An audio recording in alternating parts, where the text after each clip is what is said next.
भी राजनीतिक पार्टी हो, कोई भी सरकार हो, सत्ता में हो या बाहर हो, वो अक्सर दो मोर्चों पर लड़ाई जरूर लड़ती है। एक मोर्चा सतह के ऊपर होता है जो दिखाई देता है, और एक मोर्चा सतह के नीचे होता है जो कभी कभी दिखाई देता है। और जब वो दिखाई देता है तो राजनीतिक पार्टी हो या फिर सत्ता हो, उसमें बवाल मचना तय है। सतह के ऊपर जो लड़ाई होती है, एग्जाम्पल के तौर पर आपको बता देते हैं, बीजेपी की बात करें तो बीजेपी की सतह के ऊपर जो लड़ाई है वो विपक्ष के साथ है, और अंदरूनी तौर पर सतह के नीचे जो लड़ाई है वो पार्टी के भीतर है। जो घमासान मचा है उत्तर प्रदेश में, आपने देखा पिछले दिनों किस तरीके से मोर्चे बंदी हुई, खेमे बंदी हुई, बाड़े बंदी हुई, लखनऊ से दिल्ली, दिल्ली से लखनऊ, तमाम नेताओं का आना जाना लगा रहा। 10 दिन तक दिल्ली के तमाम बड़े नेता लखनऊ में रहे, और उसके बाद क्या कुछ निष्कर्ष निकला वो तो फिलहाल सबके सामने है। उत्तर प्रदेश की लड़ाई अभी किसी की तरफ से कोई बयानबाजी नहीं आ रही है,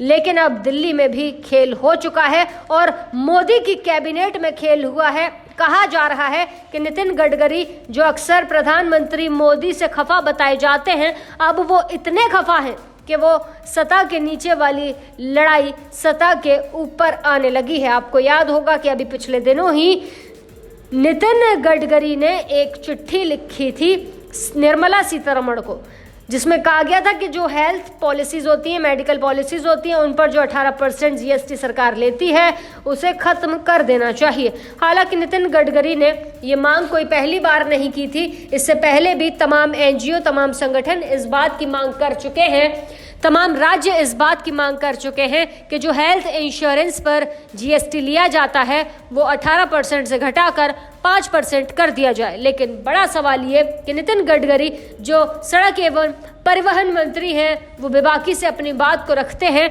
और अपने काम के लिए जाने जाते हैं, ज़्यादा बोलते नहीं हैं, और विपक्ष के नेता भी अक्सर उनकी तारीफ करते हुए नजर आते हैं। अब आप ये देखिए कि सदन में राहुल गांधी के मुद्दे लगभग जब खत्म हुए तो सदन में जब वो आए, चुनावी प्रचार को उन्होंने वहां पर शुरू किया था। जिस तरीके से चुनाव में प्रचार कर रहे थे उसी भाषा का इस्तेमाल उन्होंने सदन में किया था, और अब धीरे धीरे उनके पास मुद्दे खत्म हो गए थे। लेकिन जैसे ही नितिन गडकरी की चिट्ठी उन्होंने निर्मला सीतारमण को लिखी तो विपक्ष को मौका मिल गया और विपक्ष सत्ता पक्ष पर हावी हो गया। सवाल ये कि नितिन गडकरी ने ऐसा क्यों किया, क्योंकि नितिन गडकरी मोदी की कैबिनेट में है, और कैबिनेट की जब मीटिंग होती है तो अक्सर हर हफ्ते या फिर महीने में 2 या 3 बार ये मीटिंग होती हैं और सभी कैबिनेट मंत्री आपस में मुलाकात करते हैं। तो क्या Nitin Gadkari face to face Nirmala Sitharaman से इस बारे में बात नहीं कर सकते थे, पीएम मोदी से इस बारे में बात नहीं कर सकते थे, या फिर अगर चिट्ठी लिखी ही थी तो उसे वो मीडिया में लीक ना करते, वो मीडिया में लीक नहीं होती, बात सरकार तक भी पहुंचती। नितिन गडकरी क्या चाहते हैं निर्मला सीतारमण उस पर काम करने का विचार कर सकती थी। लेकिन सवाल एक और बड़ा सवाल ये कि जिस जीएसटी को हटाने के लिए नितिन गडकरी बात कर रहे हैं वो निर्मला सीतारमण के हाथ में है ही नहीं, वो काम है जीएसटी काउंसिल का। और इस जीएसटी काउंसिल के जो सदस्य हैं वो सभी राज्य जो हैं इसी के सदस्य हैं, और सभी राज्य मिलकर इस फैसले को ले सकते हैं।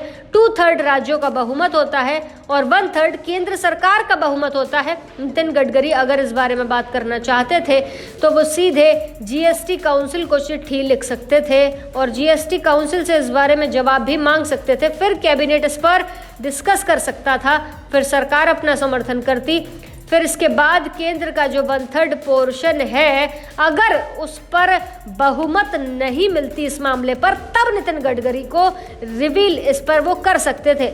लेकिन अब ऐसा कहा जाने लगा है दिल्ली की राजनीति में कि यूपी में केशव प्रसाद मौर्य और दिल्ली में नितिन गडकरी दोनों ही संघ से निकले हुए नेता हैं, दोनों ही संघ के करीबी बताए जाते हैं। नितिन गडकरी के साथ ऐसा बताया जाता है कि आरएसएस का एक बड़ा घड़ा नितिन गडकरी के साथ है, खुद आरएसएस के हैं, कानपुर से आते हैं, आरएसएस का बड़ा कार्यालय कानपुर में। जिस तरीके से अब तनातनी बढ़ रही है ये चर्चा का विषय बन गई है।